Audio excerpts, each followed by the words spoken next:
जय राधा माधव जय कुंज बिहारी जय राधा माधव। अरे प्रॉब्लम तो is that's part of life, it's okay. God is heart of life, problems are part of life, that's okay. Bangladesh में हिंदुओं के साथ जो हो रहा है, जी जी जी, इस्कॉन को लेकर भी जो वहां आपने होता हुआ हाँ जी देखा, हाँ जी हाँ जी हाँ जी। क्या लगता है आपको? इंडिया में जिस तरह से बच्चों को हम पालते पोसते हैं वो अलग है, और जिस तरह से हम वेस्ट में बच्चों को पालते पोसते हैं वो अलग है। भगवान हारते भी हैं, भगवान अपने भक्तों के आगे हारते भी हैं। बिल्कुल आप सही कह रहे हैं कि यह सबसे बेहतर मार्ग है। जब हम इसकी अनुभूति कर लेते हैं तभी हमें अच्छा फील होता है। तो आप किसको सिखा रहे हैं? जय गोवर्धन आप लोग नृत्य करना चाहें तो आ सकते हैं बीच में, आइए। महाराज। दोस्तों नमस्कार, शेखर की बात लाइव में आप सबका स्वागत है। उम्मीद करता हूँ आप सब बेहतर होंगे। सभी सनातनी और राष्ट्रवादी भाई बहनों से अपील है, चैनल को सब्सक्राइब करेंगे। दोस्तों आज हम लोग एक बहुत ऐसी शख्सियत से मिलने वाले हैं जिसके बारे में कहा जाता है कि वह किसी भी विषय पर अपना खुलकर विचार रखते हैं। वो एक संत हैं और आध्यात्म की उनकी जो चेतना है वो अद्भुत है। वह कृष्ण भक्त हैं, वह लीलाधर की लीलाओं को और अध्यात्म को पूरी दुनिया में बिखेरने का काम करते हैं। वह इस्कॉन से जुड़े हुए हैं और अभी दिल्ली द्वारका स्थित इस्कॉन मंदिर के वाइस चेयरमैन हैं। उनका नाम अमोघ लीला दास जी है। अमोघ लीला दास जी आप लोग यूट्यूब और सोशल मीडिया के विभिन्न प्लेटफॉर्मों पर उनके वीडियो और उनके खुले विचार, उनके बेबाक जो विचार हैं, किसी भी विषय पर वो बेबाक राय रखते हैं, आप लोगों ने ज़रूर देखा होगा। और अगर नहीं देखा है तो आज हम लोग मिलेंगे अमोघ लीला दास जी से। दरअसल टाइम्स नाउ नवभारत के कार्यक्रम धर्म संकट में जो अमोघ लीला दास जी मेहमान हैं, मैंने पूरा एपिसोड, पूरा वीडियो मैंने देखा है। और मैं जब देखना शुरू किया तो मैं उस वीडियो को छोड़कर हट नहीं पाया जब तक पूरा अंत नहीं हो गया उसका। जिस प्रकार से उन्होंने हर सवाल पर सनातन बटेंगे तो कटेंगे, बांग्लादेश में हिंदुओं के साथ जो हुआ, पत्थरबाजी, अब हिंदुओं को क्या करना चाहिए, इन सब विषयों पर जिस प्रकार से अमोघ लीला दास जी ने अपने विचार रखे हैं, यह एक एक हिंदू को सुनने की ज़रूरत है, उसे समझने की ज़रूरत है। कार्यक्रम में बहुत सारे दर्शक भी हैं, जनता जनार्दन है, उसके बाद डॉक्टर संतावना श्रीकांत भी हैं जो दक्षिणपंथी विचार रखती हैं, सनातन पर अपने विचार रखती हैं। उसके बाद करण जी हैं, एक आध्यात्मिक चिंतक हैं। कार्यक्रम में वह वामपंथी दुष्ट विवेक श्रीवास्तव भी है जो हमेशा सनातन का खिलाफ करता है, आतंकवादियों का साथ धरता है, पत्थरबाजों को सपोर्ट करता है और देश विरोधी तत्वों की पैरवी करता है। विवेक श्रीवास्तव भी है। आप लोग उसकी भी जो वही बेहुदागिरी जो उसकी है उसको भी आप लोग देखिएगा किस प्रकार से क्या कहता है वो। और उसके बाद प्रेम कुमार जी हैं, समसामयिक विषयों पर अपने विचार रखते हैं, अच्छे जानकार हैं। थोड़ा सा हम लोग अमोघ लीला दास जी के बारे में जान लेते हैं। अमोघ लीला दास जी का असली नाम है आशीष अरोड़ा। 2010 में इन्होंने अपनी, ये सॉफ्टवेयर इंजीनियर थे और इन्होंने अच्छी खासी नौकरी, लाखों की सैलरी छोड़ करके इन्होंने कृष्ण भक्ति को अपनाया। दोस्तों सबसे मुझे आनंद आया जब कार्यक्रम का शुरुआत हुआ तो जो भजन मंडली थी अमोघ लीला दास जी के साथ, उसने जो भजन सुनाया, मैं चाहता हूं कि मैं भी उसे थोड़ा सा गुनगुनाऊं और उसके बाद हम लोग कार्यक्रम को शुरू करें। तो जय राधा माधव जय कुंज बिहारी, जय राधा माधव जय कुंज बिहारी, जय गोपी जन वल्लभ जय गिरिवरधारी, जय गोपी जन वल्लभ, जय गिरिवरधारी। आइए दोस्तों, हम लोग पूरा कार्यक्रम देखते हैं और पूरा कार्यक्रम आप भी देखिए और इसको सुनिए, समझिए, मनन कीजिए। हम लोग बटेंगे तो कटेंगे, इसे वेद मंत्र समझिए। आइए हम लोग कार्यक्रम में चलते हैं।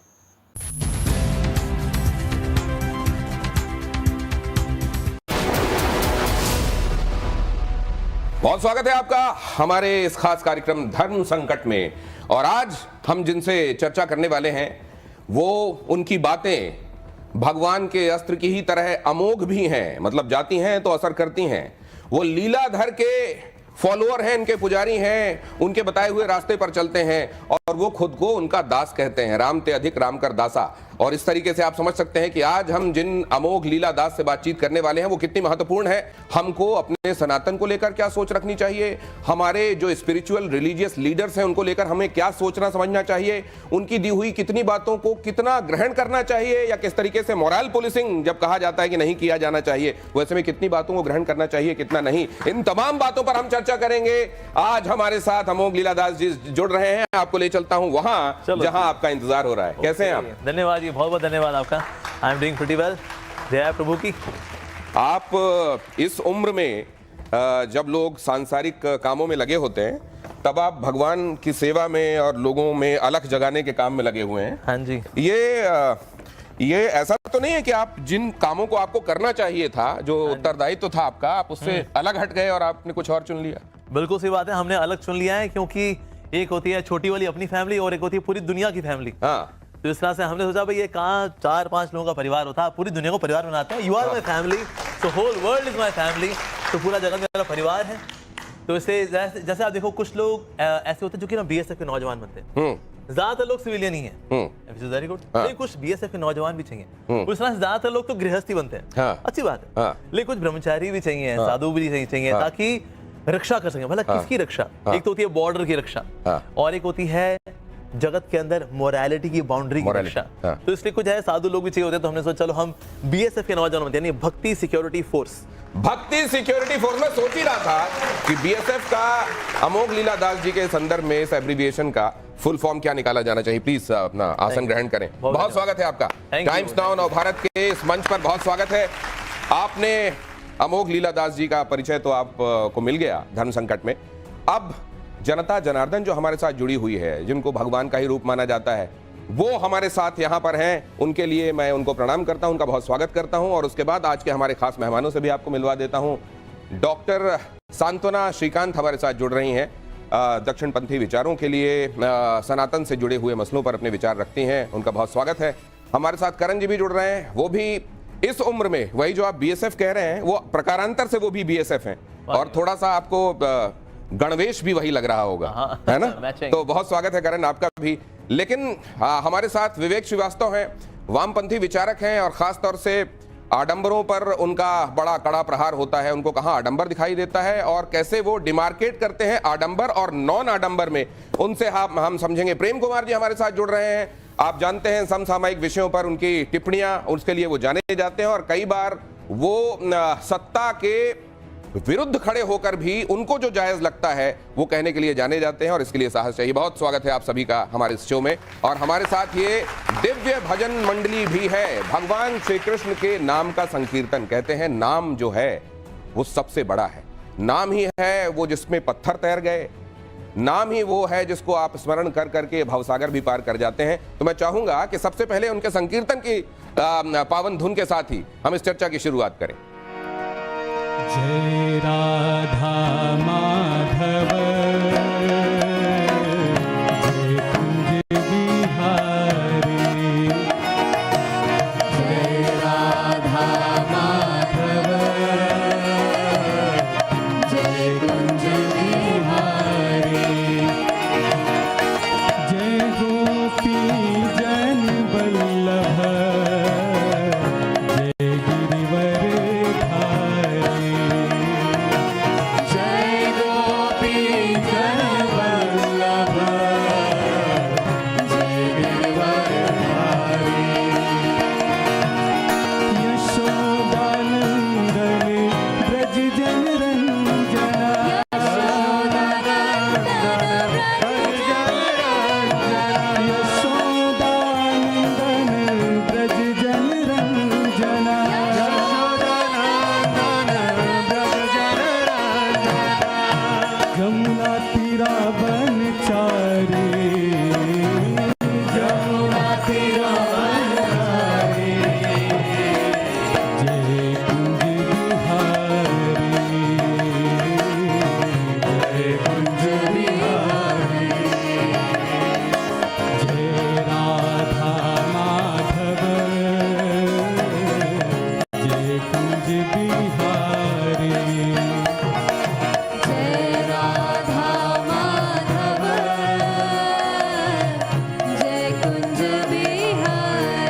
राधा माधव और गोवर्धन पूजा पर आज बातचीत की शुरुआत भगवान श्री कृष्ण की गोवर्धन का स्मरण करते हुए आपसे करेंगे। गोवर्धन को लेकर आपसे भी एक सवाल है, लेकिन उस पर बाद में आऊँगा। पहले तो आप ये बताइए कि ये अभी आप इतने यंग हैं, तो जब आपको ये इनर कॉलिंग आई कि आपको अब सांसारिक जो तरीके हैं उससे हटकर अपने आप को ले जाना चाहिए, ये कब आई? ये वैसे बहुत शुरू में ही आ गई थी। मेरा वैसे प्लान था आई बिकम मिलियनेयर, करोड़पति बनूंगा, पैसा कमाऊंगा और फिर गरीबों की सेवा करूंगा, खिलाऊंगा पिलाऊंगा लोगों को। कितने गरीब लोग हैं दुनिया के अंदर, कंबल बांटूंगा, कपड़े बांटूंगा। तो मैंने देखा ना ये काम करने वाले पहली बात तो कई लोग हैं, और दूसरा लोग अपने तन से कम दुखी हैं, लोग अपने मन से ज़्यादा दुखी हैं कि ईगो वाली दिक्कत, ये मन की दिक्कत ये ज़्यादा है एक्चुअली। और ये काम करने वाले कम लोग हैं, यानी कि लोगों के मन की सेवा करने वाले। तो फिर इसके लिए मेरे को फिर करोड़पति नहीं बनना था, इसको फिर मेरे को एक ऐसा व्यक्ति बनना था जो कि अपने मन पे खुद कार्य करता हो। तो यानी फिर मैंने सोचा ब्रह्मचारी बनना चाहिए। So then I became a monk. तो हमने कहा लोगों की मन की सेवा करेंगे। तन की सेवा करने वाले कई लोग हैं एंड वी अप्रिशिएट देम, जो काम कर रहे हैं वो लोग बहुत बड़े कर रहे हैं, लेकिन मन की सेवा भी करने वाले लोग होने चाहिए। सो दैट्स व्हाई फिर हमने फिर ये रास्ता चुना। तो आप जब ये कहते हैं कि आई देन बिकेम अ मॉन्क, हाँ जी, तो हमें याद आता है कि the monk who sold his Ferrari. आजकल लेकिन ये कहा जाता है कि मॉन्क्स को फेरारी सेल करने की जरूरत नहीं पड़ती, उनके पास फेरारी मर्सिडीज सब होती हैं, तो उनको मिलियनेयर बनने की जरूरत नहीं पड़ती, वो अपने आप बन जाते हैं। सही बात है। जैसे आज आपने इनोवा भेजी हमारे लिए, बहुत बहुत धन्यवाद। तो उनको अपने पॉकेट में पैसे रखने नहीं पड़ते, फिर उनके खर्चे अपने आप होते जाते हैं पूरे। Absolutely, yes that's true. Actually जो साधु लोग होते हैं ना, उनकी आवश्यकताएं वैसे बहुत मिनिमल होती है, जो कि वाकई में साधु हैं। जो स्वादु हैं उनकी आवश्यकताएं बहुत सारी होती हैं, हाँ। लेकिन जो साधु हैं उनकी आवश्यकताएं बहुत कम होती हैं। तो ज्यादातर समझ, जैसे I travel by metro, metro man, अगर आप पूछेंगे ना इस्कॉन में कि मेट्रो मैन कौन है, कहते हैं वो अमोघ लीला है ना, वो मेट्रो मैन है, वो मेट्रो में घूमते हैं। तो एक मुझे एक ने बोला था, एक लड़की ने, कहता है मैं जानती हूँ आप इस्कॉन वालों को, बड़ी बड़ी गाड़ी में घूमते हो आप लोग। मैंने कहा मेट्रो देखो कितनी बड़ी गाड़ी है, कितनी बड़ी बड़ी गाड़ी घूमते हैं हम लोग। तो बट लेकिन हाँ, कभी कभी out of gratitude people give, लोग देते भी है, चीजें देते हैं, लाइक फॉर एग्जांपल से गाड़ी जो दूसरे आप कह रहे हैं कि कंबल और ये सब बांटेंगे, खाना पीना बांटेंगे, तो ये काम तो अब सरकारें कर दे रही हैं। हाँ, सरकार कर देती है और कई अमीर लोग भी करते हैं, विच इज वेरी गुड। तो तन की सेवा भी जरूरी है और मन की सेवा भी जरूरी है। तो आज मन की सेवा आप कहते हैं ज्यादा जरूरी है? दोनों चाहिए। देखिए, हार्डवेयर भी अच्छा होना चाहिए, सॉफ्टवेयर भी अच्छा होना चाहिए, but out of the two software ज्यादा जरूरी है। हार्डवेयर अच्छा हो लेकिन सॉफ्टवेयर में वायरस हो, दिक्कत हो जाएगी ना। तो इसीलिए हार्डवेयर भी अच्छा हो और सॉफ्टवेयर भी अच्छा हो। तो हमने सॉफ्टवेयर वाला डिपार्टमेंट लिया। तो ये आज के दौर में जब ये कहा जाता है कि don't teach me, don't preach me, it's my life, ये वाला जब यूथ है, और ये कहा जाता है कि who are you to tell me what I should do, ऐसे में जब आप लोगों को मन के संदर्भ में आप ये बताते हैं यहाँ वायरस है, तो ये तो नहीं कह देते कि तुम कैसे तय कर रहे हो ये वायरस है? बिल्कुल, कई बार लोग ऐसे बोलते हैं कि आप कौन होते हैं। हम कहते हैं हम आपके वेल विशर हैं, क्योंकि आप वेल के अंदर हैं और विश खा रहे हैं। जैसे आपको वेल विशर की आवश्यकता है, तो हम आपके वेल विशर हैं। तो नहीं चाहिए हमें वेल विशर, तो हम ये कहते हैं देखो, भले ही पेशेंट बोले कि उसको वेल विशर नहीं चाहिए, तो लेकिन है तो व्यक्ति वो पेशेंट है। पेशेंट भले मुझे डॉक्टर नहीं चाहिए, लेकिन डॉक्टर तो चाहिए उसको। तो ये इनके प्रकार हैं, उसको फिर हम दवाई तो खिलाते हैं, थोड़ा कहानी के रूप में, थोड़ा एग्जाम्पल्स के रूप में, थोड़ा प्रसाद खिला करके। तो बाद में उसको लगता है अरे अच्छा है कि आपने उस वक्त ना दवाई खिला दी, हम तो वैसे मना कर रहे थे, हमारी अपनी ईगो थी ना। ऐसी दवाई ना लेना भी अपने आप एक बीमारी है, तो इसलिए एडवाइस ना लेना, क्योंकि ईगो इज वेरी थिक। तो इसलिए ये इनके प्रकार हैं, वो डाउनलोड करना दवाई को, तो ये कला फिर डॉक्टर को आनी चाहिए। तो इसलिए हम भी हौले हौले ये इनके प्रकार थोड़ा प्रयास करते हैं कि जो लोग एडवाइस नहीं भी लेना चाहते उनको एडवाइस सटली, इनडायरेक्टली, सार्कास्टिकली देते हैं। तो वेल विशर कहा जा रहा है, और मेरे जो पैनल प्रोड्यूसर हैं वो कह रहे हैं कि आप राइट हैंड साइड पे आइए, वहां से आपका फ्रेम थोड़ा सा ठीक बनेगा। तो मैं आपके इधर आ जाता हूँ। हम कहते हैं कि राइट हैंड साइड में होना वैसे भी ठीक होता है। You are right, you are right. So I am now being right. और दूसरे ये कि ये मोरालिटी कहाँ पर किसी को सिखाई जा रही है और किसी को वाकई ज़रूरत है और उसकी मदद की जा रही है और उसको बीमार मन तन को ठीक किया जा रहा है, ये भी कैसे तय होगा? क्योंकि डॉक्टर के पास तो हम जाते हैं जब बीमार होते हैं, खुद मानसिक रूप से तैयार होते हैं कि भाई साहब आप हमको ठीक कीजिए। हम जाकर वो जो दवाई कहता है हम लेने के लिए तैयार होते हैं, जो टेस्ट कहता है हम कराने के लिए तैयार होते हैं। लेकिन यहाँ तो लोगों को, कईयों को पता नहीं होता कि वो बीमार है। ऐसे में जब आप ठीक करने जाते हैं तो ज्यादातर तो आपको विरोध और अवरोध ही मिलते होंगे। ठीक होता है ना, ये जो चिंगम कूल ड्यूड होते हैं ना, जो मुंह में रिगलिस की चिंगम और कूल डूड, यो मैन थोड़ा हाँ। सा कुरेदते हैं ना, अंदर से दुखियारी आत्माएं निकलती है। हाँ। इससे दुखियारी आत्मा को पता होता है कि मैं दुखियारी हूँ, हाँ। लेकिन वो छुपा रहा होता है ताकि दुनिया वालों को पता न चले, देखो मैं कितना सुखी हूँ, I am so cool, I am so nice, मैं बहुत खुश हूँ। लेकिन थोड़ा सा कुरेदते हैं ना, अंदर से क्या बताएं साहब, बड़ा मुश्किल चल रहा है, अपने आप से निकल करके आता है वो। तो इससे फिर वो थोड़ा दिल खोलेगा, फिर इस तरह से फिर आगे इलाज शुरू हो जाता है। बेसिकली पहले रिश्ता बनाना पड़ता है, क्योंकि कम्युनिकेशन का है 3 C's, कनेक्ट, कन्वे, कन्विंस। तो पहला है कनेक्ट। तो पहले हम कनेक्ट पे काम करते हैं, कैसे कनेक्ट किया जाए। तो कनेक्ट हो जाएगा, फिर कन्वे करना भी आसान होता है, कन्विंस करना भी आसान होता है। जो लोग कनेक्ट नहीं कर पाते, कन्वे करने में बड़ा जद्दोजहद रहती है, कन्विंस फिर बेचारे कर ही नहीं पाते। So we work on the connect part, फिर बाकी 2 C अपने आप हो जाता है। So connect, convey, convince. तो जब आपने सॉफ्टवेयर टेक्नोलॉजी की पढ़ाई की, हाँ जी। आप अमेरिका चले गए सॉफ्टवेयर मल्टीनेशनल कंपनी के लिए काम करने के लिए, तब तक भी क्या अंदर अंदर लगातार ये चल रहा था कि नहीं ये काम नहीं है जो मुझे करना है, नहीं ये काम नहीं है मुझे करना है? हाँ एग्जैक्टली, उस वक्त लगता था सबको, क्योंकि मैं कॉर्पोरेट्स में मैंने काम किया और बड़े बड़े लोगों के साथ काम किया, पेस्ट्री पार्टी से भी घूमा इन लोगों के साथ, मैं देखा है सबके सब दुखी लोग हैं। ये ब्रांडेड कपड़े और ब्रांडेड खाने वाली दुनिया है, लेकिन अंदर देखेंगे ना झांक करके कोई खुश वगैरह नहीं है। अच्छा। और जितने ऊपर जा रहे हैं ना उतनी ईगो ज्यादा है, और जितनी ईगो ज्यादा है उतना वो खुद भी दुखी है, उसके आसपास के लोग भी दुखी हैं। तो फिर ज्यादातर दुनिया वैसी क्यों है? होता क्या है ना, वेरी गुड क्वेश्चन। ऐसा बोला क्योंकि ज्यादातर लोग भला खुश क्यों नहीं है, क्योंकि ना हमारी एक आवश्यकता है जिसको हम पूरा नहीं कर रहे। जैसे आपने एक मैस्लोस नीड्स हायरार्की पढ़ी होगी। हाँ, पढ़ी। जिसमें हमारी फिजिकल नीड्स भी हैं, mental needs, intellectual pyramid, egoistic needs, सबसे ऊपर है the need of self actualization. उसको हम पूरा अगर नहीं करेंगे ना, बाकी सारी नीड पूरी भी कर देंगे तो भी हम ना दुखी ही रहेंगे। इसलिए ऐसे लोग जो है दुखी रहते हैं, भले ही they may be in the top of the managerial hierarchy. ऐसे कॉर्पोरेट कहते हैं ना, the shit flows from the top.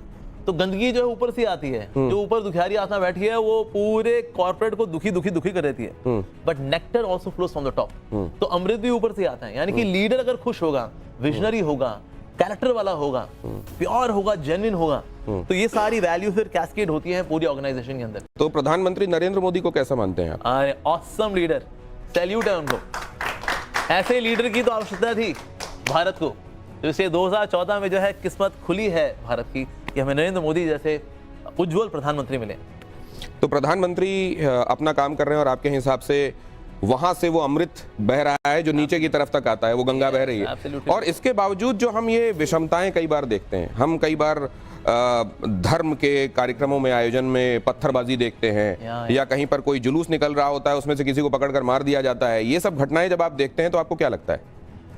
मैं ये मानता हूँ, देखिए अगर हम किसी वायरस को भी ठीक करते हैं ना किसी कंप्यूटर सिस्टम के अंदर, तो ना वो वायरस धीरे धीरे करके ठीक होता है। पहले 25%, 50%, 75%, और इस तरह से ना सारा वायरस क्लीन होता है, क्योंकि आपने अब उसमें मैकेफी डाल दिया, नॉर्टन डाल दिया, एवीजी डाल दिया, now virus will be cleansed. लेकिन इसमें समय लगता है। रीजन बीइंग, वायरस हमने ऐसा नहीं आजकल इकट्ठे किए हैं, ये हमने सदियों से वायरस इकट्ठे किए हैं। तो इसलिए अगर समय लगता भी है इसमें कि बीच में पत्थरबाजी ये सब वो सब हो रहा है, वाई बिकॉज थोड़े वायरस अभी बाकी हैं, लेकिन धीरे धीरे करके सारे वायरस क्लीन हो जाएंगे एंड विल हैव बहुत ही क्लीन हार्ड डिस्क। बोले तो हमारा बहुत देश क्लीन हो जाएगा, but it will take time. Reason भी बीच में वायरस देने वाले भी लोग हैं। हम जानते हैं हमारे बगल में 2 देश हैं, चंगू और मंगू, तो वो कितना प्यार करते हैं हमसे, हमें बताइए। तो बीच में कुछ में वायरस फेंकते भी रहते हैं वो लोग, फिर हमारे जो सरकार है उसको क्लीन भी करती रहती है। तो इस तरह से वायरस फेंकना और एंटी वायरस रन करना, ये दोनों तो चल रहा है। मोदी जी मैकेफे हैं, नॉर्टन है, क्या है, और योगी जी क्या है? कंबाइन है। कंबाइन है, हाँ जी, और दोनों सेम सॉफ्टवेयर शेयर करते हैं। वो यूपी में तो लेकिन आपको ये भी तो देखना है कि आपके पास जो उसकी अवेलेबिलिटी का जो टाइम आपको दिया गया है, उसके भीतर पूरा वायरस आप क्लियर कर लें। हाँ जी, बिल्कुल बिल्कुल, या हो जाएगा। हाँ हो जाएगा, बिल्कुल हो जाएगा। और तो ये जो दिवाली मनते आपने देखी अभी, हाँ जी, 500 साल बाद प्रधानमंत्री ने कहा कि बड़ी पीढ़ियों को इसके लिए त्याग, तपस्या, बलिदान करना पड़ा, कितनी पीढ़ियां गुजर गई। और आपने भी राम मंदिर को लेकर कई बार बातें कही हैं, और आप प्रॉब्लम्स में भी आए हैं। अरे प्रॉब्लम तो that's part of life, it's okay. God is heart of life, problems are part of life, that's okay. नहीं तो ये जब आपने रामकृष्ण परमहंस और विवेकानंद जी को लेकर कह दिया था, हाँ जी, वो मछली वाली बात कह दी थी, हाँ जी। और जो तो मौत तो पौत कह दिया था, और फिर आपको गोवर्धन, यही कह रहा था मैं कि गोवर्धन जी का अभी नाम आएगा, गोवर्धन जी में जाके आपको प्रायश्चित करना पड़ा था। तो वो प्रॉब्लम था कि अपॉर्चुनिटी थी आपके लिए? एक्चुअली मैं उसको अपॉर्चुनिटी मानता हूँ। व्हाई? बिकॉज गिरिराज गोवर्धन में 1 महीने मिलना, ये तो मतलब अपने आप में टॉप मोस्ट ब्लेसिंग है। तो इसलिए तो मेरे लिए 2-3 बातें इस तरह की और कहिए, 1 साल ले लीजिए। हाँ बिल्कुल, मैं तो बीच में करता रहता हूँ, तो इसलिए जो जितना मौका देगा हम तो पूरा फायदा उठाएंगे उसका, no doubt. Although I avoid controversies, लेकिन जब हो जाती है देन आई एंजॉय इट। तो आजकल तो जो कंट्रोवर्सी में आ रहा है वो टॉप पे चला जा रहा है, आपको तो कंट्रोवर्सीज में रहना चाहिए। हाँ, हम वैसे अवॉइड करते हैं, मैं कह रहा हूँ। हाँ। हम तो चाहते हैं भाई सिंपल तरीके से सेवा होती रहे। हाँ। तो ना चाहते हुए जब कंट्रोवर्सी आ जाती है देन यू वेलकम के, ठीक है हमने ना चाही थी अब आ गई है तो मोस्ट वेलकम। तो अब इस सवाल के बाद मैं अपने मेहमानों की तरफ जाऊंगा, 1 round of this chit chat, और उसके बाद उनको क्या लग रहा है मैं जाऊंगा, लेकिन उससे पहले हाँ जी एक बात आपसे समझना चाहता हूँ। बांग्लादेश में हिंदुओं के साथ जो हो रहा है, जी जी जी, इस्कॉन को लेकर भी जो वहां आपने होता हुआ हाँ जी देखा, हाँ जी हाँ जी हाँ जी। क्या लगता है आपको? ये बहुत दुखद है, नो डाउट, लेकिन मेरे को लगता है कि ना कभी कभी पुराने स्ट्रक्चर्स टूटते हैं फिर नए स्ट्रक्चर्स बनते हैं, लेकिन ये निर्माण जो के लिए transition- ध्वंस का जरूरी है। हाँ जी हाँ जी, होना। हाँ जी। तो ये जो ट्रांजिशन होता है ना बहुत पेनफुल होता है, पर मेरे को ऐसी उम्मीद है और हम प्रार्थना भी करते हैं कि पुराने स्ट्रक्चर्स जो फियरफुलनेस के हैं, डर के हैं, असुरक्षा के हैं, ये स्ट्रक्चर्स टूटें और एक तरह की सिक्योरिटी वाले स्ट्रक्चर्स बने।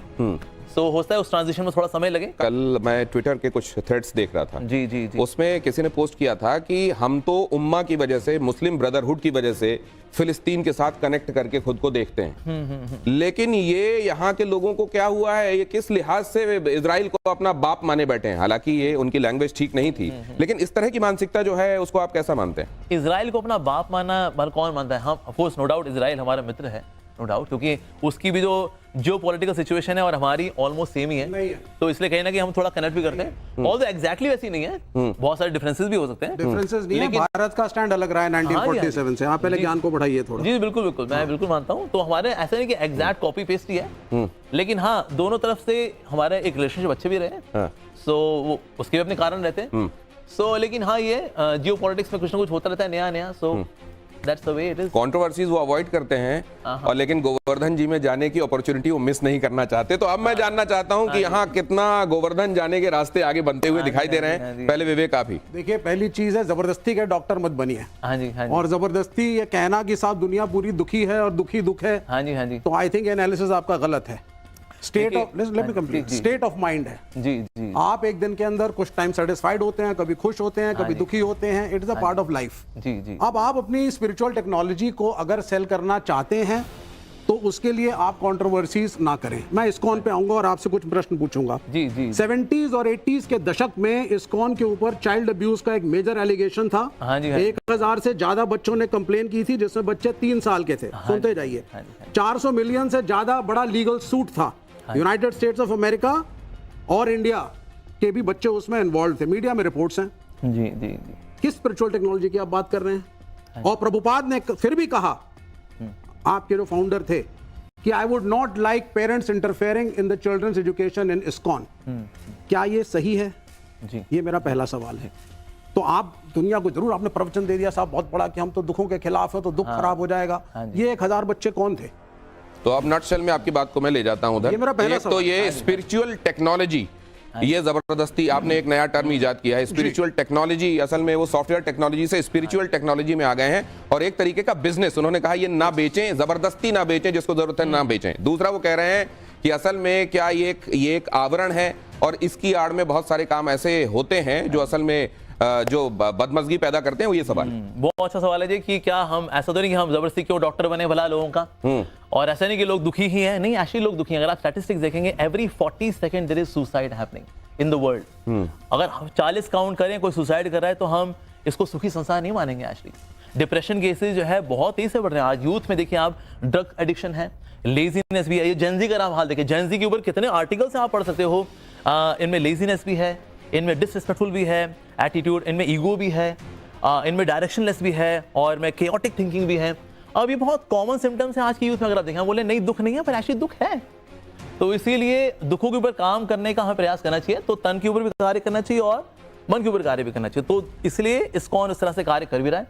जैसे अगर कोविड आया था, तो नहीं, कोविड उनके सवाल में एक जो महत्वपूर्ण बात है, पॉलिटिकल, हाँ जी, the moment you stand with a particular party, आप एक पॉलिटिकल आदमी बन गए, आपकी संस्थान पॉलिटिकल बन गई। हाँ देखिए, वो तो एक, आपका सुख बीजेपी के साथ है, हाँ जी, नरेंद्र मोदी के साथ है, अच्छा, और योगी के साथ है। आई होप मैं प्रश्नों का जवाब देने का मुझे मौका दिया जाएगा। नहीं बिल्कुल सर, आपने काफी एक एक करके आप पूछेंगे। नहीं, अगर आप क्वेश्चन के बाद क्वेश्चन करते जाएंगे तो सवाल का जवाब नहीं। मैंने 2 सवाल पूछे। पहला, आपका ट्रैक रिकॉर्ड आपकी संस्थान का, हाँ जी। और 400 मिलियन के जो लीगल मैं सूट्स आई थे। होप मैं जवाब देने को मुझे मौका दिया जाएगा। हाँ, बिल्कुल। नहीं बिल्कुल मिलेगा। और दूसरा जरा अरे एक एक करके आएंगे ना विवेक जी, आप सारी किताब पहले ही खोल रहे हैं। ब्रीफली दोनों सवाल रिपीट हाँ बस बस बस, तो जवाब ले लेते हैं। बिल्कुल जी, बिल्कुल। करण उसके बाद आपके पास। तो फिर हम आते हैं ये चाइल्ड अब्यूज वाला जो केस हुआ था, नो डाउट ही हुआ था, इसको हम एडिट भी करते हैं और इसके लिए हमें जो पैसा देना पड़ा था हमने दिया भी था। अब देखना पड़ेगा इसमें ना इसकी हिस्ट्री एक्चुअली क्या है। सिर्फ चाइल्ड अब्यूज का हम स्टिकर लगा कर सोचे अब हो गया बस केस खत्म, फाइल फोल्डर बोन, नहीं ऐसा नहीं होता। होता क्या, देखिए इंडिया में जिस तरह से बच्चों को हम पालते पोसते हैं वो अलग है, और जिस तरह से हम वेस्ट में बच्चों को पालते पोसते हैं वो अलग है।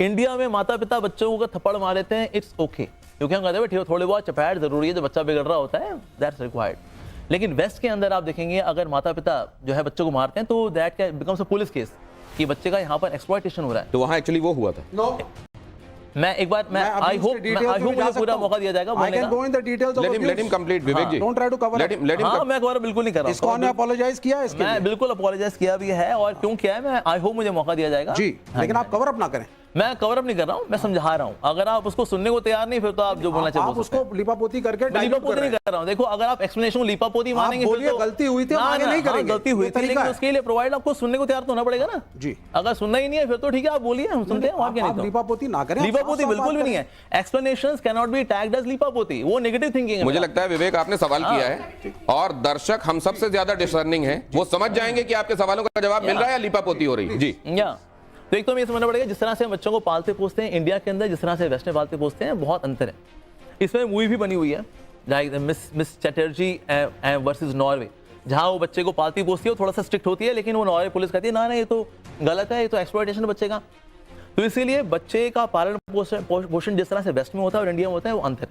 सो that which we call as chastisement, बच्चे को डांटना फटकारना, वो वहां पर वो चाइल्ड अब्यूज में काउंट हो जाता है। एक तो वो चीज़ है। सेकेंड ये चीज़ है, हमने जब वहाँ पर टीचर्स हायर किए थे तो हमने जो स्पिरिचुअल टीचर्स हैं वो तो हमारे डिवोटीज थे, लेकिन मैथ्स फिजिक्स केमिस्ट्री जो कि आपके करियर वाले सब्जेक्ट्स हैं उनके लिए फिर हमने बाहर के टीचर्स हायर किए थे जी, और वो डिवोटीज नहीं भी थे, और उनमें से कुछ ऐसे लोग भी थे जो कि एंटी इस्कॉन थे, because you are spreading like a wild fire during 70s and 80s। तो ऐसे लोगों ने बच्चों के साथ कुछ गलत किया भी। अब क्योंकि वो हुआ सब कुछ हमारे इस्कॉन के कैंपस में था, तो इसलिए फिर हमें स्वीकार भी करना पड़ा, हाँ जी ऐसा हुआ, और फिर जो भी उसके लिए भुगतान दे रहा था हमने दिया भी। पर हम कहें हमारे जो एक्चुअली हार्डकोर डिवोटीज थे उन्होंने ऐसा किया नहीं, ऐसा नहीं था। लेकिन हाँ हमने जिनको हायर किया था, एक बात, लेकिन उन्होंने जो बात कही वो मेरे लिए ज्यादा जरूरी है। वो एक केस इन पॉइंट हो सकता है, और मेरे को लगता है कोई भी बड़ा ऑर्गेनाइजेशन जब इतने बड़े स्तर पर फंक्शन कर रहा है, मुझे लगता है फुल प्रूफ होने की उम्मीद एक तरीके से एक प्रैक्टिकल उम्मीद नहीं है। गलतियां हो सकती हैं, लेकिन जो दुरुस्त करना चाहे उसका एक सेकंड। लेकिन आपकी जो पहली बात थी विवेक, वो बहुत महत्वपूर्ण है। क्या ये स्पिरिचुअल टेक्नोलॉजी जैसा हो रहा है आजकल? क्या ये एक व्यवसाय बन गया है? नहीं, ऐसे व्यवसाय नहीं है। देखिए इसमें क्या, देखिए बच्चों की हेल्प होती है नो डाउट। अब जैसे हमारे गुरुकुल हैं, आज हमारा गुरुकुल है वृंदावन गुरुकुल। नहीं स्पिरिचुअल टेक्नोलॉजी की बात। स्पिरिचुअल आजकल बहुत सारे आपको धर्म के प्रवर्तक मिल जाएंगे जो अलग अलग तरीकों से अपना काम कर रहे हैं। हाँ जी, हाँ। इनमें से किसको आप जेन्युइन मानते हैं और किसको आप मानते हैं कि अपना धंधा चला रहे हैं? देखिए जिस व्यक्ति की खुद की कुछ स्पिरिचुअल प्रैक्टिसेस भी हैं, साथ साथ में in terms of dealing with opposite gender and dealing with money, अगर वो क्लीन है so that's also very important. उसकी खुद की स्पिरिचुअल प्रैक्टिसेस होनी चाहिए। साथ ही हमें देखना चाहिए कि ना what kind of contribution is giving to the society, ये हमें देखना चाहिए। और ये बहुत विजिबल होता है। No sadhu will have any such private life जो कि कोई नहीं देखता। जैसे हम लोग ब्रह्मचारीज हैं, it is very open life. हम लोग जाते हैं, लोग आते हैं, हमसे मिलते हैं and people see very clearly what we are doing. तो इसलिए ऐसी ट्रांसपेरेंसी एक साधु के जीवन में होनी चाहिए। तो आप कह रहे हैं कंडक्ट अच्छा होना चाहिए, उसका कंडक्ट क्लीन होना चाहिए, कम से कम ऑपोजिट जेंडर को लेकर, मनी को लेकर, हाँ। और वो प्रैक्टिसिंग होना चाहिए। और साथ में जहां से वो आ रहा है वो आध्यात्म का एक प्राचीन और पुरातन उसका एक इतिहास होना चाहिए। लेकिन मैं एक बात जानना चाहता हूं, फिर जैसे आपने प्रेमानंद जी को लेकर बात कही कि राधा का अस्तित्व कृष्ण के बिना कहा, तो फिर इन सब चीजों में नहीं जाना चाहिए। अब ये मैं ये देखता हूं सनातन में शैव को लेकर कहा जाने लगेगा कि ये तो शैव है, शिव के उपासक है। नहीं ये ठीक नहीं है। रामचंद्र जी की कलाओं को 14 बता दिया जाएगा, कृष्ण जी की कलाओं को 16 बता दिया जाएगा। किसी को किसी से हे शैव शाक्त वैष्णव ये क्यों चलता रहता है? देखिए होता क्या है कि भगवान जो है परम भगवान है कि एक ब्रह्म द्वितीयो नास्ति, the supreme Lord is one not many. लेकिन भगवान अपनी विभूतियां जो है प्रकट करते हैं, लाइक फॉर एग्जांपल से शिव जी के रूप में प्रकट करेंगे, या फिर मेंटेनेंस के लिए विष्णु के रूप में, for destruction there is form of lord Shiva, manifestation अलग अलग। मैनिफेस्टेशन अलग है। मैनिफेस्टेशन अलग अलग है। तो इसीलिए हम ये लेके चलें कि ना इसमें कोई कॉन्फ्लिक्ट है, इसमें कॉन्फ्लिक्ट नहीं है। अगर हम चीजों को एंटायरिटी में समझेंगे then there is no conflict. आप इस्कॉन को इनसाइड आउट जानते हैं? हाँ जी, हाँ जी। क्या कहीं पर यह बताया जाता है कि शिव जी कमतर हैं या कोई जो है वो कमतर है और भगवान कृष्ण सर्वोपरि हैं, ऐसा कहा जाता है क्या? देखिए, तत्व की दृष्टि से दे आर वन। जितने भगवान विष्णु के अवतार हैं ये सब तत्व की दृष्टि से सेम है, लेकिन रस की दृष्टि से अलग अलग है। रस का मतलब होता है in terms of devotional reciprocation. जैसे तत्व की दृष्टि से मैं एग्जांपल दूं, जैसे चांद है, पूर्णिमा का चांद हो, एकादशी का चांद हो, षष्ठी का चांद हो, पंचमी का चांद हो, ये सब के सब चांद है। लेकिन सबसे अधिक रोशनी कौन से चांद में होती है? पूर्णिमा के चांद के अंदर। तो इस तरह से हम बताते हैं कि भगवान की जितने अवतार हैं, विभूतियां हैं, दे कैन मैनिफेस्ट वो जो ओपुलेंस है उनका टू डिफरेंट डिग्रीज। लेकिन हाँ, लेकिन जो ओरिजिनल फॉर्म है दैट इज कृष्ण। और ये बात मैं नहीं बोल रहा, ये बात शास्त्र में लिखी है, गोविंदम आदि पुरुषम तमहम भजामि। ब्रह्मा जी बोल रहे हैं कि गोविंद आप आदि पुरुष हैं और मैं आपका भजन करता हूँ। तो इसलिए परम भगवान जो है इस कृष्ण। लेकिन हाँ, उनके अवतार भी हैं, कुछ उनके विस्तार भी हैं, कुछ उनके विभूतियां भी हैं, ये हो सकता है ऑफ कोर्स। नहीं, लेकिन मैं ये फिर भी समझना चाहता हूं, क्योंकि ये कहा जाता है कि भगवान शिव से बड़ा कोई वैष्णव नहीं है और भगवान विष्णु से बड़ा कोई शैव नहीं है। जब उनमें कोई द्वंद्व नहीं है तो नीचे तुलना देखने की कोशिश क्यों होती है, ये भी समझूंगा। लेकिन अब करण आपके पास। अमोक जी, आपने कई बातें कही। जो सबसे पहले आपने एक बात कही, वो कही कि आप पहले कनेक्ट करते हैं, फिर कन्वे करते हैं, फिर कन्विंस करते हैं। आप इनके जैसे लोगों को कैसे कन्विंस करें जो कि डेटा होने के बाद वो कहें कि हम नहीं मानते इसको? मतलब ये कह रहे हैं डिप्रेशन की बात, 280 मिलियन केसेस हैं आज डिप्रेशन के जो ट्रीटमेंट ले रहे हैं। 28 करोड़ लोग, एक मिनट विवेक जी प्लीज, 28 करोड़ लोग ट्रीटमेंट ले रहे हैं, तब भी ये डिनाइल में है कि ऐसा कुछ नहीं है। स्पिरिचुअल टेक्नोलॉजी की बात आपने अभी करी, तो जहां अर्थ नहीं होगा वहां क्या धर्म हो सकता है? हम लोग को जो पढ़ाया गया है कि 4 पुरुषार्थ होते हैं, धर्म, अर्थ, काम, मोक्ष। तो क्या इसको हमेशा नकारात्मक दिखाया जाता है कि भाई इसमें तो अर्थ हो रहा है, इसमें तो अर्थ अर्जित हो रहा है? अर्थ अगर नहीं होगा तो धर्म कैसे आगे बढ़ेगा? ये तो मेरे हिसाब से तो एक जरूरी चीज है। श्री कृष्ण भी जब दुर्योधन के पास गए, 5 गांवों की बात रखी, उनको नहीं कन्विंस कर पाए। भीष्म पितामह को भी नहीं कन्विंस कर पाए कि आपका जो मेन धर्म होना चाहिए वो इस गद्दी के प्रति नहीं है, जबकि धर्म के प्रति है। तो आप विवेक श्रीवास्तव जी को क्या दुर्योधन कह रहे हैं? नहीं, मैं ये गुस्ताखी नहीं करूंगा। पर विवेक जी और जैसे जो और वामपंथी लोग होते हैं उनको कैसे कन्विंस किया जाए? और वो एक बड़ा तबका है, मेरा मानना है। जब तक ये नहीं कन्विंस होंगे, देश कैसे एकत्रित होकर आगे बढ़ पाएगा? देखिए, घास 3 प्रकार की होती है। एक होती है सूखी घास, एक होती है हरी घास, एक होती है गीली घास। तो सूखी घास तुरंत आग पकड़ लेती है, जो हरी घास होती है उसमें थोड़ी देर माचिस लगा के रखनी पड़ती है, और जो गीली घास होती है पहले उसमें धुआं निकलता है और धुएं को आपको सहन करना पड़ता है, फिर एक दिन उसमें भी लेकिन आग लग जाती है। देखिए, जो तो अभी विवेक जी धुआं निकल रहा है। देखिए, ऐसा है, इतिहास जो है ना, जो जीतता है इतिहास उसके हिसाब से लिखा जाता है। हाँ जी, हाँ जी। कृष्ण जीते, यादव जीते, तो आपने कृष्ण को सुप्रीम बता दिया। हाँ जी। कौरव जीते होते तो आप शकुनी को सुप्रीम बताते। बताइए, शकुनी से महान कौन है? उसकी बहन को बलपूर्वक उठा करके ले आए और एक अंधे से उसका विवाह करवाया। जाइए 2 सेकंड, अब शास्त्र की बात हो जाए। ठीक है। और अपनी बहन को प्रोटेक्ट करने के लिए शकुनी अपना घर बार, अपना साम्राज्य छोड़ करके यहाँ पे आए, रहे, प्रोटेक्शन देने की कोशिश करी और लड़े। क्या उससे बड़ा भाई कोई हो सकता है? क्या बात है, बड़े सुंदर विचार हैं। अगर शकुनी मामा के अगर आप सारे एपिसोड अगर देखेंगे ना, आपको पता लगेगा कि मतलब इससे गंदा रिवेंज और भला क्या हो सकता है। रिवेंज क्या होता है? कि मैं अपनी बहन के चक्कर में पूरा वंश का वंश नाश कर दूंगा। भीष्म पितामह को, एक सेकंड, आप भीष्म पितामह को महान कहते हैं? उठा लाया किसी की लड़की और अपने अंधे पुत्र उससे विवाह करवा दिया। ये तो मुझे लगता है महाभारत के बिल्कुल प्रसंगों पर हम चले जाएंगे, बड़ी लंबी बात हो जाएगी। लेकिन विवेक जी एक बात, कृष्ण जीते इसलिए आप कृष्ण को सही कहते हैं। कृष्ण हारते तो कृष्ण का छल आपको दिखता, और कर्ण की महानता आपको दिखती। वो नहीं दिखती है क्योंकि कृष्ण जीते और शकुनी हारे। नहीं, यहाँ जीत हार, यहाँ कोई ओलंपिक्स नहीं हो रहा कि जीतेगा उसको मानेंगे। नहीं, बात कर सकता हूँ। ऐसा नहीं, भगवान हारते भी हैं, भगवान अपने भक्तों के आगे हारते भी हैं। नहीं, ये तो कहानी है आपकी तरफ से। उन्होंने एक बात से शुरुआत की, विवेक श्रीवास्तव ने, उन्होंने कहा it is the victor who writes the history. अगर ऐसा है कि जीतने वाला इतिहास लिखेगा तो अपने हिसाब से सब कुछ सही लिख लेगा, वो ये कह रहे हैं। यहाँ तो फिर होता है, फिर कृष्ण जीते, उन्होंने इतिहास लिख दिया, पर वेद व्यास ने लिखा, he is a neutral person. Ved Vyas ने लिखा है वो तो। Like you are not neutral. आप धर्म के होने के बावजूद भी मोदी के साथ खड़े, जो भाई जो अच्छा काम करेगा तारीफ तो करेंगे ना। मैं सांत्वना जी और प्रेम जी के पास भी जाना चाहता हूं, देरी से आने के लिए पहले तो मैं माफी चाहूंगा। लेकिन एक बात मैं समझना चाहता, जैसे आप क्योंकि आप तन और मन के स्वस्थ होने की बात कर रहे हैं, तो आपसे मैं अपने लिए भी कुछ पूछूंगा। जैसे विवेक जी को आंखों के नीचे काले घेरे हैं, इसका कुछ इलाज है? इसके लिए एक तो ये है कि खीरा लगाएं यहाँ पर, उससे बहुत फर्क पड़ेगा। बाकी जितना भक्ति में बढ़ेंगे तो उनमें और तेज बढ़ेगा, तो यहाँ भी तेज आ जाएगा उनके। तो ये अब ये अगर इलाज बता रहे हैं तो आप ये तो नहीं कहेंगे कि मांग नहीं रहा हूँ आप इलाज?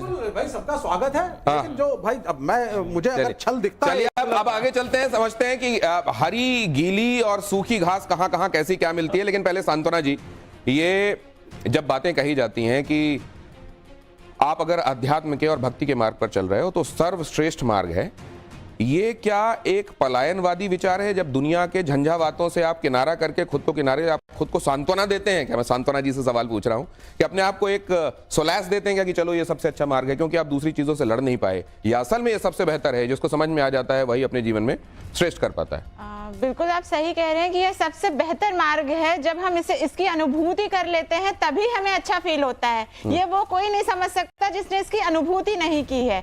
जो और मेरा एक प्रश्न भी है साथ में, मैं पहले प्रश्न भी कर लूं कि भौतिकता और धार्मिक होने का क्या संबंध है? लोग कहते हैं कि हम अगर भौतिकता की तरफ जा रहे हैं तो वो धार्मिक नहीं है, ऐसी एक धारणा मतलब कुछ लोगों ने बना रखी है। तो एक तो मैं इनका अंतर संबंध आपसे जानना चाहती हूँ, और दूसरा कि जैसा आप कह रहे थे कि जब हम इस फेज की अनुभूति कर लेते हैं तभी अच्छा फील होता है, तो उस फेज की अनुभूति करने मतलब आसानी से कैसे की जाए? बहुत सरल शब्दों में सवाल ले जाता हूँ। भौतिकता और अध्यात्म, इसके बीच की लाइन कहाँ है, कैसे दोनों को समझें? और दूसरे ये कि हमारे अंदर से कॉलिंग आ रही है, ये कब पता चलेगा हमको? देखिए पहली बात तो क्या है, भौतिकता और आध्यात्मिकता दोनों का कनेक्शन, क्योंकि अल्टीमेटली आपको इवन भौतिक काम करने के लिए एक अच्छा मन चाहिए, और आपकी इच्छाएं जो है उनमें कोई अल्टीरियर मोटिव्स नहीं होने चाहिए, शुद्धता होनी चाहिए। जितने ज्यादा शुद्ध लोग होंगे जगत के अंदर उतने काम भी अच्छे होंगे, प्रोडक्टिविटी अच्छी होगी, धोखाबाजी नहीं होगी, गुटबाजी नहीं होगी। वाई? बिकॉज आपकी इनर वैल्यूज बहुत अच्छी हैं। स्पिरिचुअलिटी आपके जीवन में वैल्यूज लेकर के आती है।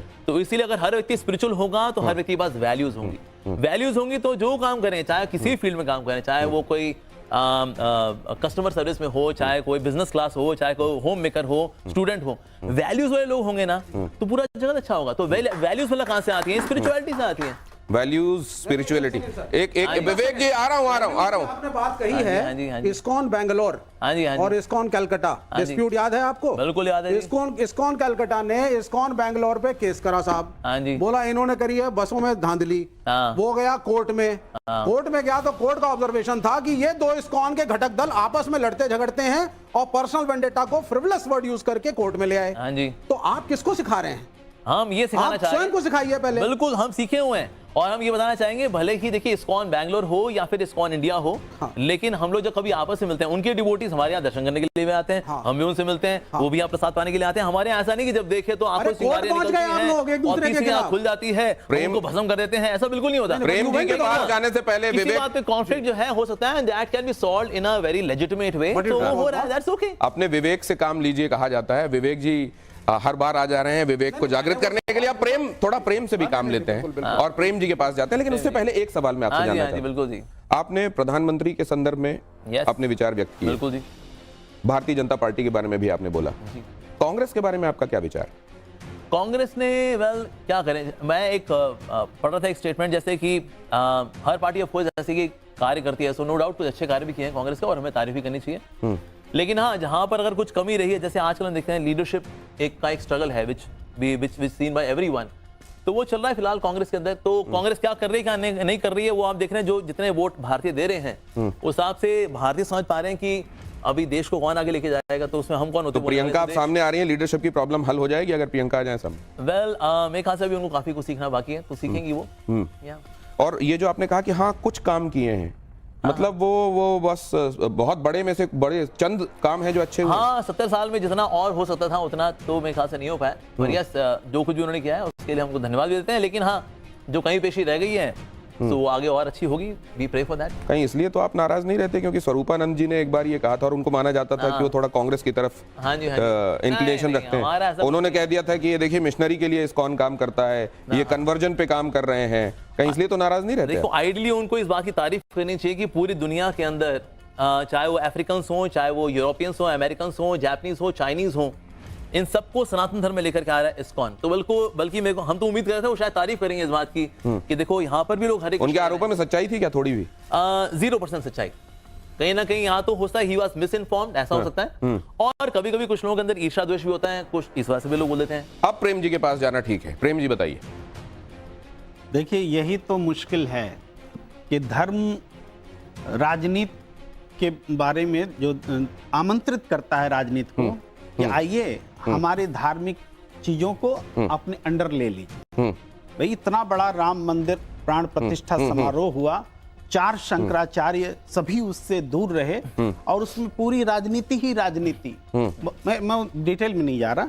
मैं जब कभी भी धर्म के मंच से राजनीति पर टिप्पणी होती है तो पता नहीं, मुझे कहीं ना कहीं गलत लगता है, लेकिन मैं सवाल दूसरा लेकर आता हूँ। क्योंकि सवाल राजनीति के मंच से धर्म पर टिप्पणी हो सकती है, लेकिन धर्म के मंच से राजनीति पर टिप्पणी नहीं होनी चाहिए। प्रेम जी, देखिए, ये आपका सवाल है। राजनीति तो जाहिर बात है कि पूरे देश में शासन व्यवस्था कैसे चले समाज के लिए, उसके लिए है। तो धर्म, उसका बहुत सारे धर्म है, तो राजनीति का जो एरिया है, अम्ब्रेला जो है, वो बड़ा है, निश्चित रूप से बड़ा। और एक बात और विवेक जी ने कही थी, इनको जैसे कह दिया था कि आप एक विचारधारा से प्रभावित हैं। अब मान लीजिए खुद विवेक जी किसी के वोटर होंगे, जो जज बैठा हुआ है कुर्सी में, वो भी वोट देने किसी के लिए जाता होगा, मैं भी किसी को वोट देता होऊंगा, तो क्या मैं भी किसी विचारधारा के साथ खड़ा हुआ? नहीं, वोट देना एक अलग चीज है और राजनीतिक सार्वजनिक रूप से बयान देना एक बिल्कुल डिफरेंट, वो अभिव्यक्ति है। इस बात को दिमाग में रखिएगा, इस बात को आपसे समझो। दोनों में फर्क है, लेकिन आस्था हो सही हर व्यक्ति की। आपकी भी कोई अच्छे नेता प्रिय लगेंगे, आप बोलेंगे, वो आपका बिल्कुल आपका हक है। आप किसी का, बहरहाल इनके लिए आपका सवाल क्या है? मैं सवाल पर आ रहा हूँ, तो थोड़ा एक्स्ट्रा बातें हो गई। सवाल पर आता हूँ मैं। बहुत पुराना सवाल आपके पास लेकर आ रहा हूँ, एक मॉडर्न गुरु के सामने जो सॉफ्टवेयर की तरह में इस संस्कृति को देखने के लिए और संवारने के लिए आया है, सनातन के लिए। उनके लिए सवाल है कबीर जी के समय से कि पत्थर पूजन हरि मिले तो में पूजू पहाड़, इससे तो चक्की भली पीस खाए संसार। और चूंकि मुझे एक तरफा आरोप न लगे कि केवल मैं एक बोल रहा हूं, तो उन्होंने दूसरा भी कहा था, मुसलमानों के लिए भी कहा था, इस्लाम के लिए, कि वो जोड़ जोड़ करके मस्जिद बनाए। और फिर मैं भूल जाता हूं कि क्या बहरा हुआ खुदाए। वो भूखे लोग जो देश में आज भी आप समझिए 1% लोगों के पास में 70% दौलत है और ज्यादातर लोग भूख इससे जी। तो सवाल क्या है आपका? यही सवाल है, क्या बहरा हुआ खुदा है? हाँ। तो बहरा हुआ खुदा मतलब? तो क्या भगवान को दिखाई नहीं दे रहा है? भगवान कहाँ है? हाँ। भगवान कहाँ है? तो देखिए, भगवान असल में सेवा तो हम सबसे कर रहे हैं। जैसे कोविड के समय में 7 करोड़ प्लेट्स इस्कॉन ने बांटी सिर्फ भारतवर्ष के अंदर, that too free of cost. और पहली बार ड्रोन का इस्तेमाल किया गया कि अगर कोई व्यक्ति क्वारंटीन है 20th floor, Akshay Patra kitchen for that. Akshay Patra kitchen कहाँ से आया? किसने दिया? भवित भिक्षाम देहि। ओ, भिक्षा किसने दी? भाई आप जनमानस ये उन्हीं चोरों ने दी जिन्होंने यहाँ पे गरीबों को गरीब रखा। चलिए, अब जरा मैं आपको ये कहूंगा, सभी नहीं, आप इधर आ जाएं प्लीज, आपसे कुछ बातें भी करनी है मुझे, क्योंकि इन सवाल जवाबों का आगे भी ये क्रम जारी रहेगा, लेकिन समय हमारे पास सीमित है। अब क्योंकि धर्म के मामले में आपकी समझ के संदर्भ में, अब क्योंकि फेस्टिविटीज चल रही हैं, तो थोड़ा सा हम ये इसको अमर्यादा मत समझिएगा, हम चैलेंज भी नहीं कर रहे हैं, लेकिन ये समझ लीजिए कि कुछ खेल खेल रहे हैं। और लेट्स प्ले दिस, ये समझ लीजिए कि ABC खेल है ये उससे मिलता जुलता ही है, जिससे मिलते जुलते सुनाई दे रहा है आपको। ये देखिए जरा क्या है स्क्रीन पर आपके सामने और इसका जवाब दीजिए। सबसे पहले धर्म संकट में ये आपके सामने युग पुरुष किन्हें कहा जाता है? श्री राम, महात्मा बुद्ध, श्री कृष्ण, अश्वत्थामा। युग पुरुष तो वैसे भगवान श्री कृष्ण है, तो इनमें से कोई एक नहीं। क्या श्री कृष्ण है ना? केवल श्री कृष्ण। हाँ, भगवान श्री कृष्ण है। या वैसे तो हर युग में people contribute, Ashwatthama of course not. Shri Ramchandra ji ने अपने समय कार्य किया, महात्मा बुद्ध ने भी अहिंसा का प्रचार प्रसार किया। मतलब एक नाम लेना हो तो भगवान श्री कृष्ण। हाँ, तो बिकॉज ही। चलिए अगला दिखाइए, ओरिजिनल। अगला स्लाइड ये रहा आपके सामने, और इसमें आपके लिए सवाल बहुत क्विकली रखिए। श्री कृष्ण ने किस मार्शल आर्ट की नींव रखी थी? कलारीपट्टू, सिलंबम, थांगटा, सरित्सरक।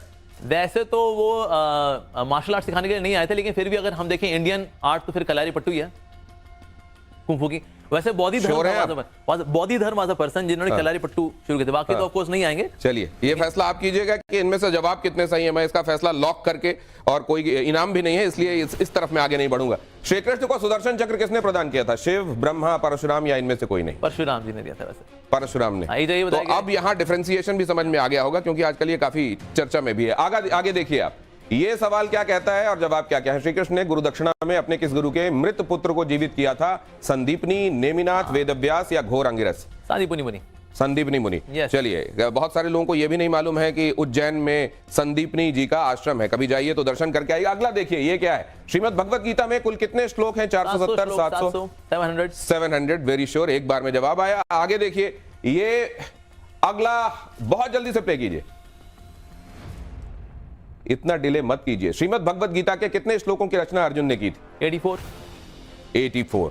इसमें तो गीता के संदर्भ में आप देख रहे हैं, इधर से सवाल आ रहा है और उधर से जवाब आ रहा है। अगला देखिए, अर्जुन से पहले श्री कृष्ण ने गीता का ज्ञान किसे दिया था? Sudama, Suryadev. Yes. Next play कीजिए, ये देखिए, यहां ये भी देखिए कि कितनी जल्दी जवाब आ रहा है। पूरे में ऑप्शंस भी सामने नहीं रख पा रहा हूं। श्रीमद् भगवत गीता को महाभारत का भाग माना जाता है। ये महाभारत के किस पर्व का हिस्सा है? इधर टाइमर भी चल रहा है, हालांकि भीष्म पर्व। यस, भीष्म पर्व सही जवाब है ये भी। आगे देखिए जरा, ये जो यहाँ ABC हम समझने की कोशिश कर रहे हैं। श्री कृष्ण के धनुष का क्या नाम था? गांडीव, विजया, सारंग, इनमें से कोई नहीं है। देख लीजिए, श्री कृष्ण का, श्री कृष्ण, भगवान श्री कृष्ण, सॉरी भगवान श्री कृष्ण, सो विजया। तो ये भी आपने देखा कि नहीं, सारंग, सॉरी। वनमाली, गदी, सारंगी, शंखी, चक्री, चनंद की, श्रीमान नारायणो विष्णु श्री वासुदेव अभिरक्षतु। अगला देखिए, फारसी भाषा में श्रीमद् भगवत गीता का अनुवाद किसने किया था? मोहम्मद मेहरुल्लाह, दारा शिको, फैजी, अकबर? दारा शिको। क्या बात। और अगला जल्दी से सवाल डालिए। और मुझे बताया जा रहा है कि सवाल समाप्त हो गए और आपने तो ज्यादातर में। अब आप लोग ये फैसला कीजिए कि ये कितना बढ़िया ABC था। अब हमारे साथ जो ऑडियंस है उनके सवाल भी बहुत जल्दी ले लेते हैं। और आप, क्योंकि आज गोवर्धन पूजा वाला मामला भी है, तो एक बार दर्शकों को गोवर्धन पूजा वाले अनुभूति में सराबोर कर दीजिएगा। आपके पास आ रहा हूं जी। आज मैं देखती हूँ सबसे ज़्यादा धर्म संकट हिंदू धर्म पर है। मेरा बेटा 22 साल का है, 3 बार गीता पढ़ चुका है और कहता है माँ, मेरे जितने दोस्त मेरे आसपास हैं वो हर तरह के विचार करते, मैं नहीं कर पाता। हम क्या हमेशा अपने धर्म में कमियां निकालते हैं। कभी सोचा है हम अपने युवा को कैसे संभालेंगे? हर बच्चा सिर्फ पढ़ता नहीं रहता, बहुत कुछ करना पड़ता है। धर्म से ही तो उदाहरण देते हैं। हमारे ही हिंदू धर्म में मैं आपके सवाल को ले जाता हूं आसान शब्दों में। माँ बाप की नहीं सुन रहे हैं बच्चे, ऐसे में आप कैसे समझाते हैं? देखिए, बच्चों को ना 2 चीजें चाहिए तो बच्चे सुनेंगे। पहली बात तो हम उनको सुनना शुरू करें। हम उनको नहीं सुनते, हम चाहते हैं वो लोग, हम बस उनको सुनाएं। तो वन साइडेड डाउनलोड तो नहीं होगा, दोनों तरफ से होगा, एक्सचेंज होगा, बातचीत का। तो इसीलिए पहली बात तो हमें उनकी बात को सुनना ही पड़ेगा, सुनना ही पड़ेगा, भी करना पड़ेगा। दूसरी बात यह है कि ना, अगर हम उनके सवालों के जवाब देंगे प्लस अच्छे रोल मॉडल्स देंगे उनको, तो फिर यूथ भी जो है निश्चित रूप से सही रास्ते पर आएगा। आज हम ये 2 चीजों को देने में कहने के संघर्ष कर रहे हैं, इसलिए बच्चे भी कहने के संघर्ष कर रहे हैं। मैम बहुत जल्दी से। प्रेम जी ने छोटा कबीर के दोहे हम बोले, उसमें एक दोहा और भी है, भगवा वस्त्र पहन के आए संत अनंत, जिनके संग 10-20 हैं उनको कहत महंत। और शरद चंद्र की किताब है श्रीकांत, उसमें उसने भगवा की इतनी महिमा गाई है, जिसको मैं सही मानती हूँ कि जो भगवाधारी होते थे ये हमारे लिए पूजनीय थे। क्यों? क्योंकि डाक व्यवस्था नहीं थी, बेटी ब्याह दी जाती थी, उसको कोई खबर लेने वाला नहीं था, चिट्ठी पत्री नहीं जानती थी। तो जो भगवाधारी होता था वो घर में प्रवेश करता था, अन्नपूर्णा के हाथ में खाता था, तो उससे ही बेटियां खबर अपने मायके को भिजवाती थी कि हम सुखी हैं या दुखी हैं। तो अब हम इस कंट्रोवर्सी में अब क्या कहेंगे, संत अनंत वाला या भगवत? देखिए, कौन आडंबरी है, कौन सही संत है? हाँ जी, देखिए, निश्चित रूप से कपड़ों से फर्क नहीं पड़ता। कपड़े का क्या है, तो 150 रुपये का कुर्ता, 300 रुपये की धोती आती है, तो 450 रुपये में सन तैयार। उसमें करना क्या है, 5 रुपये का डाई डालना है, ऑरेंज, हो गए सन तैयार। और हेड शेव करना। आजकल जो इतने धर्म गुरु हैं थोक में, उन्होंने तो मिलकर भी मुझे लगता नहीं 4 किताबें पढ़ी होंगी, तो हम किस दिशा में जाएं? बिल्कुल। तो यानी कि जो spirituality is not cloth deep या कलर डीप, कि कौन से रंग के कपड़ा आपने पहने हैं या कितनी सिल्की आपकी दाढ़ी है, ये तो सेकेंडरी है, ये तो कैरेक्टरिस्टिक नहीं है। वास्तव में उस व्यक्ति का चरित्र कैसा है, उसका आदान प्रदान भला कैसा है। और एक अच्छे साधु के ऊपर भी कोई गुरु भी होना चाहिए। यानी कि एक अच्छा गुरु एक अच्छा शिष्य बनता है पहले, फिर वो आगे जाके अच्छा गुरु बनता है। तो ये कभी खुद एक अच्छा शिष्य बनाए कुल मिला के रिसर्च कीजिए पहले। हाँ, तो पानी पीजिए छान के, गुरु बनाइए जान के। और अब जरा गोवर्धन पूजा भगवान श्री कृष्ण की जय जयकार करते हुए, सभी मेहमानों का धन्यवाद करते हुए, अमोघ लीला दास जी का बहुत धन्यवाद करते हुए, प्यारी ऑडियंस के लिए बहुत धन्यवाद। आप जरा उस तरफ ले चलें। जय गोवर्धन आप लोग नृत्य करना चाहें तो आ सकते हैं बीच में, आइए। महाराज तेरे माथे मुकुट विराज रहे। जय गोवर्धन महाराज, महाराज तेरे माथे मुकुट विराज। जय गोवर्धन महाराज, महाराज तेरे माथे मुकुट विराज रहे। जय गोवर्धन महाराज, महाराज तेरे माथे मुकुट विराज रहे। तो पे पान चढ़े तो